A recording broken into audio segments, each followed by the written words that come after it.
Assalamualaikum warahmatullahi wabarakatuh. Saya Dewi Apriliani dengan NIM 0311122040, Prodi Akuntansi semester 4 di STI Ustadz Atmaja Subang. Pada video kali ini saya akan membahas mengenai leasing atau sewa guna usaha untuk memenuhi tugas akhir mata kuliah Akuntansi Keuangan 2 yang diampu oleh Ibu Trisandi Eka Putri, SE MSI. Nah, leasing atau sewa guna usaha yaitu dilatar belakangi oleh sering dengan berkembangnya zaman, semua bidang usaha memerlukan modal yang cukup besar untuk menjalankan usahanya.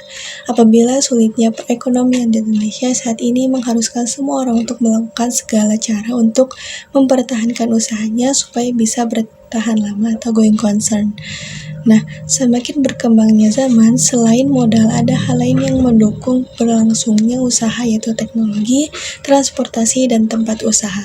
Permintaan masyarakat terhadap sewa untuk usaha meningkat karena memudahkan untuk melakukan dan mendukung kegiatan operasional usahanya. Dalam memenuhi kebutuhan itu, terbentuklah suatu lembaga dalam bidang pembiayaan. Lembaga ini disebut dengan leasing. Nah, leasing menurut Keputusan Menteri Keuangan Nomor 1169 KMK 01/1999 tanggal 21 November 1991 adalah kegiatan pembiayaan dalam bentuk penyediaan barang modal, baik sewa guna dengan hak opsi atau finance lease atau sewa guna usaha tanpa opsi atau operating lease untuk dipergunakan oleh lessee selama jangka waktu tertentu berdasarkan secara berkala.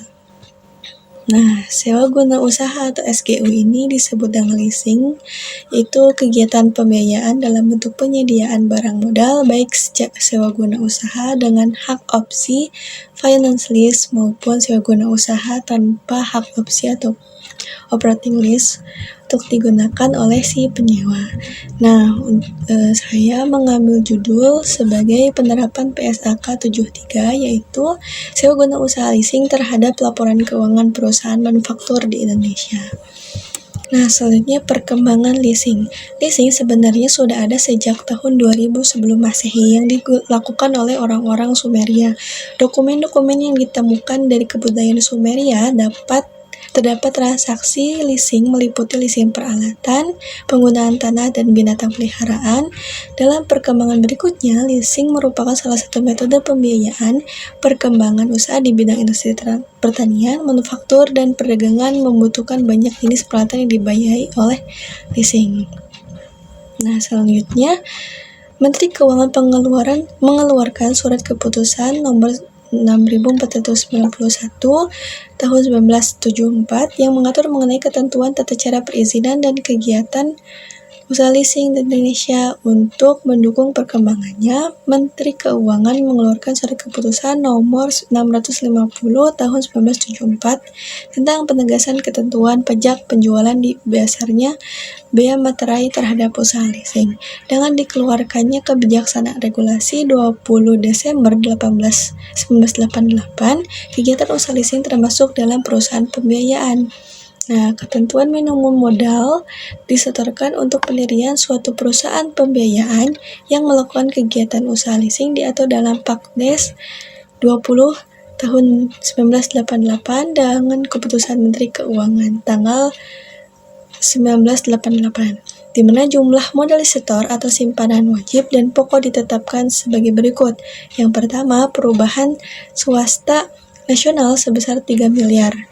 2. Perusahaan patungan Indonesia asing sebesar 10 miliar dan koperasi sebesar 3 miliar.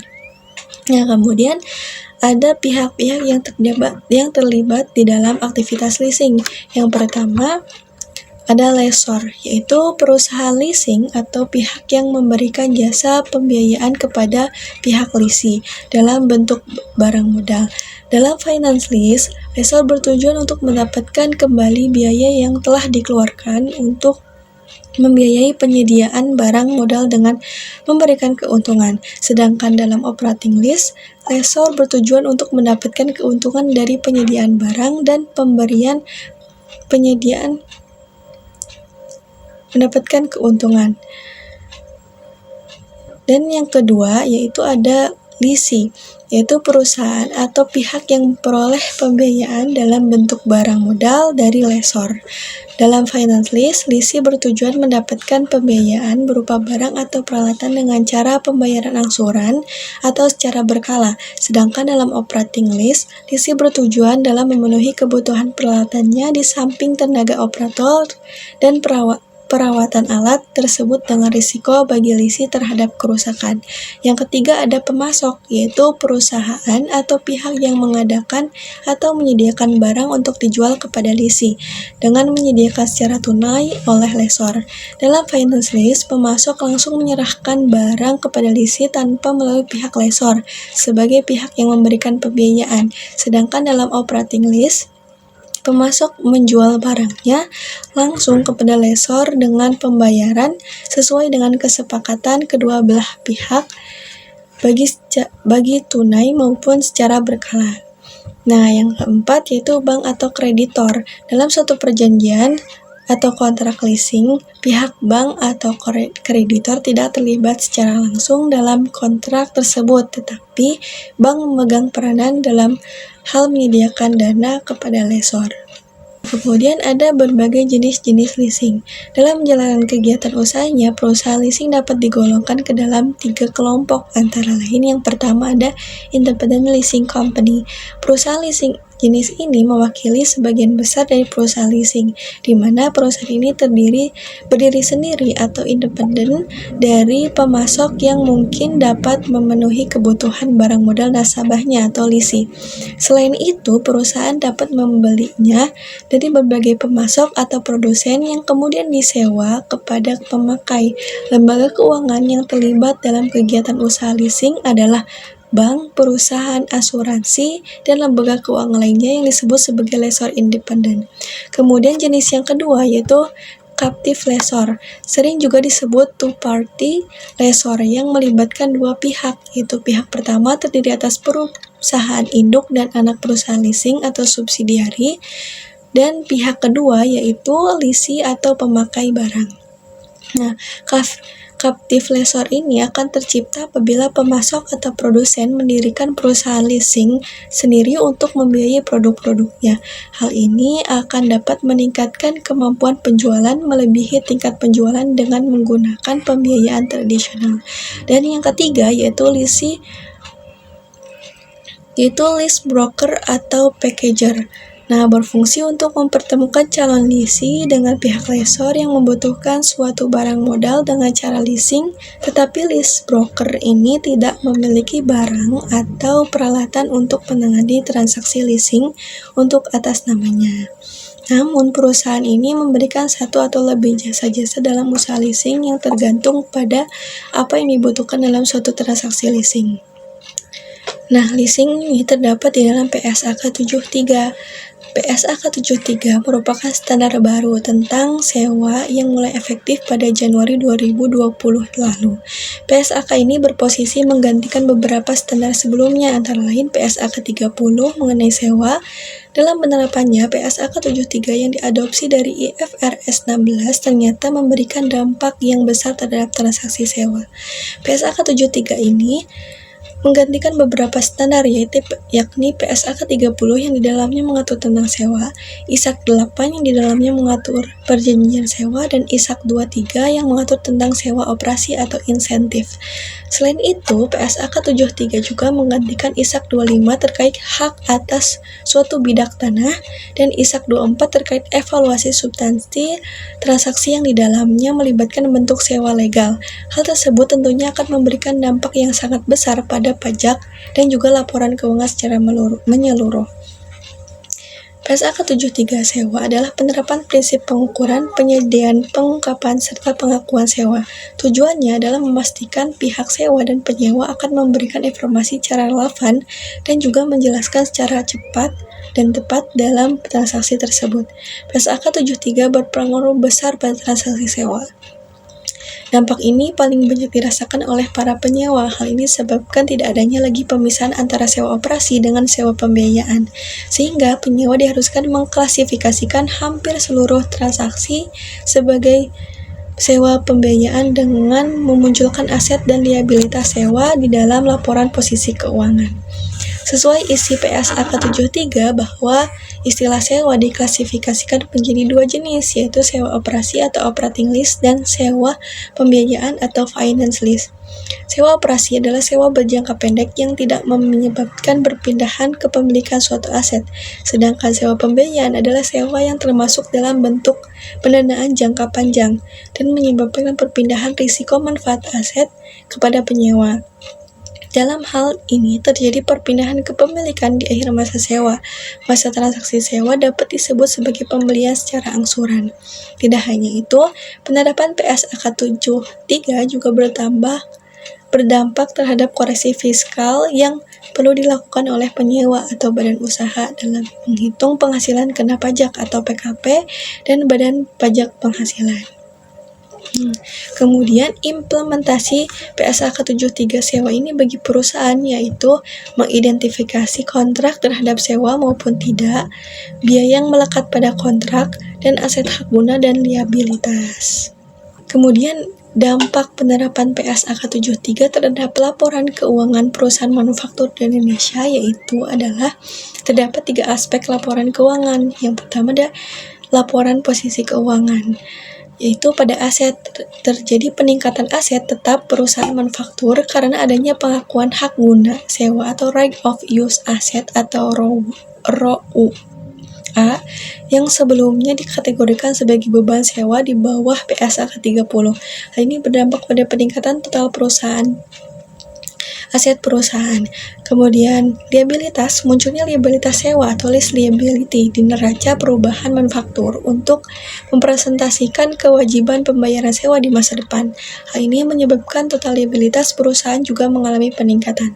Kemudian ada ekuitas. Penurunan ekuitas perusahaan manufaktur terjadi sebagai akibat dari peningkatan liabilitas perusahaan sewa yang tidak diimbangi dengan kenaikan aset yang signifikan. Kemudian yang kedua yaitu laporan laba rugi, antara lain beban sewa. Pada PSAK 73 beban sewa tidak lagi disajikan secara langsung di laporan laba rugi, melainkan dibagi menjadi 2 komponen yaitu beban bunga sewa dan amortisasi ROUA. Kemudian ada EBITDA. Penerapan PSAK 73 umumnya tidak berdampak signifikan pada EBITDA, yaitu earnings before interest, taxes, depreciation, and amortization perusahaan manufaktur. Kemudian yang ketiga adalah rasio keuangan. Yang pertama rasio likuiditas. Terjadi penurunan rasio likuiditas seperti current ratio dan quick ratio akibat peningkatan liabilitas sewa. Yang kedua rasio solvabilitas seperti debt to equity ratio atau DER dan debt to asset ratio atau DAR umumnya mengalami kenaikan karena peningkatan liabilitas sewa. Kemudian rasio profitabilitas. Terjadi penurunan pada rasio ini seperti return on asset atau ROA dan return on equity atau ROE karena beban bunga sewa yang muncul di laporan laba rugi. Kemudian dampak tambahannya yaitu meningkatkan kompleksitas penyusunan laporan keuangan dan membutuhkan proses transisi dan edukasi bagi akuntan dan pengguna laporan keuangan. PSAK 73 ini memberikan informasi yang lebih transparan dan komprehensif terkait aktivitas sewa perusahaan, sehingga meningkatkan kualitas informasi keuangan bagi investor dan pemangku kepentingan. Nah, dari semua perubahan yang terjadi dari mulai PSAK 30 yang diubah menjadi PSAK 73, tentunya akan mengalami banyak tantangan. Dan dari berbagai tantangan itu pasti akan memunculkan beberapa solusi juga. Berikut beberapa tantangan bagi perusahaan, antara lain yang pertama adalah kompleksitas standar. PSAK 73 ini memiliki ketentuan yang lebih kompleks dibandingkan standar akuntansi sewa sebelumnya. Hal ini membutuhkan pemahaman yang mendalam dan pelatihan bagi para akuntan dan staf keuangan untuk menerapkannya dengan benar. Kemudian identifikasi dan modifikasi kontrak sewa. Perusahaan perlu mengidentifikasi semua kontrak sewa yang ada, baik yang sedang berjalan maupun yang baru. Kemudian penilaian aset sewa dan kewajiban sewa. Pada tanggal awal sewa, hal ini membutuhkan perhitungan yang kompleks dan estimasi yang akurat yang mungkin memerlukan bantuan dari ahli valuasi. Kemudian dampak signifikan pada laporan keuangan yaitu penerapan PSAK 73 ini dapat berdampak signifikan pada laporan keuangan perusahaan, seperti peningkatan aset dan liabilitas, perubahan laba bersih, dan rasio keuangan. Kemudian, kurangnya dukungan sistem dan tenaga ahli. Perusahaan mungkin belum memiliki sistem yang memadai untuk mengelola dan proses data sewa sesuai dengan PSAK 73. Selain itu, ketersediaan tenaga ahli yang memiliki pemahaman mendalam tentang PSAK 73 juga masih terbatas. Nah, dari tantangan-tantangan tersebut, perusahaan dapat mengambil beberapa langkah atau solusi seperti yang pertama, melakukan edukasi dan pelatihan komprehensif kepada para akuntan dan staf keuangan tentang PSAK 73. Hal ini dapat dilakukan melalui seminar atau workshop dan pelatihan internal. Nah, kemudian membentuk tim implementasi. Dengan membentuk tim khusus yang bertanggung jawab untuk mengimplementasikan PSAK 73, tim ini harus terdiri dari individu yang memiliki expertise di bidang akuntansi, keuangan, dan hukum. Kemudian mengidentifikasi dan mengklasifikasi kontrak sewa yang ada, baik yang sedang berjalan maupun yang baru, mendapatkan bantuan ahli dan melakukan komunikasi yang efektif. Baik, mungkin hanya sekian video saya mengenai sewa guna usaha atau leasing. Terima kasih. Wassalamualaikum warahmatullahi wabarakatuh.